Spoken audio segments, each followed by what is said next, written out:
তাহলে ধরো এই দুটো পেন আছে, ঠিক আছে? এই পেনটা প্রচণ্ড দামি।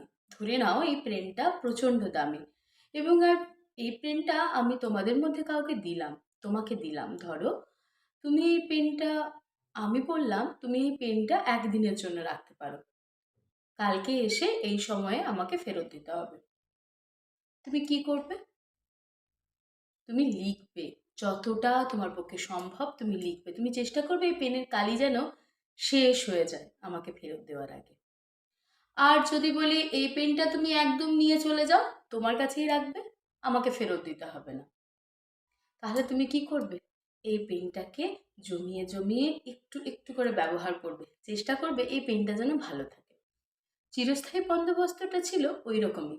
লর্ড কর্নওয়ালিস যখন চিরস্থায়ী বন্দোবস্ত শুরু করে তখন তার প্রধান উদ্দেশ্য ছিল কি, যে যদি আমরা জমিদারকে জমিটি যদি একদম দিয়ে দিই, তাহলে জমিদার কি করবে না, সেই জমিতে চাষ কি করে ভালো হয়, চাষি কি করে ভালো হয় সেদিকে নজর রাখবে।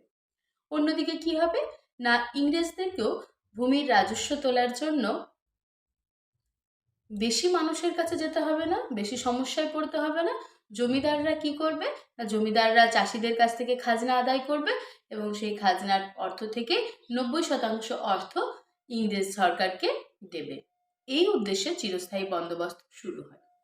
তাহলে 1793 সালে ব্রিটিশ ইস্ট ইন্ডিয়া কোম্পানি কর্তৃক প্রবর্তিত একটি ভূমি রাজস্ব ব্যবস্থা। লর্ড কর্নওয়ালিস ভারতীয় উপমহাদেশে এই ব্যবস্থাটি চালু করেন। বন্দোবস্তটি ছিল কোম্পানি এবং জমিদার বা জমিদারদের মধ্যে একটি স্থায়ী চুক্তি, যাতে তারা ভূমি রাজস্ব পরিশোধ করতে হয়। স্থায়ী বন্দোবস্তের প্রধান লক্ষ্য কী ছিল? লক্ষ্য আর উদ্দেশ্য: ব্রিটিশ ইস্ট ইন্ডিয়া কোম্পানির রাজস্ব বৃদ্ধি করা, কারণ এটি ছিল কোম্পানির আয়ের প্রধান উৎস। এক শ্রেণীর অনুগত জমিদার তৈরি করা, যারা ব্রিটিশ শাসককে সমর্থন করে। তৃতীয়ত, তারা ভূমি রাজস্ব প্রশাসনের কার্যকারিতা উন্নত করতে চেয়েছিল। এই ব্যবস্থার বৈশিষ্ট্য কী ছিল না, এই ব্যবস্থার বৈশিষ্ট্য ছিল জমিদাররা জমির স্থায়ী মালিক হিসেবে স্বীকৃত ছিল। জমিদারদের দ্বারা সংগৃহীত খাজনা 10 থেকে 11 তারিখে জমির রাজস্ব স্থির করা হয়েছিল। জমিদারদের ভাড়ার আয়ের একটি নির্দিষ্ট শতাংশের জমির রাজস্ব নির্ধারণ করা হয়েছিল। এই শতাংশ সাধারণত প্রায় 90% ছিল। জমিদাররা তাদের নিজস্ব খাজনার হার নির্ধারণ করতে এবং প্রজাদের কাছ থেকে খাজনা আদায় করতে স্বাধীন ছিল। অর্থাৎ জমিদাররা চাইলে যে কোনো পরিমাণের খাজনা কৃষকদের কাছ থেকে নিতে পারে।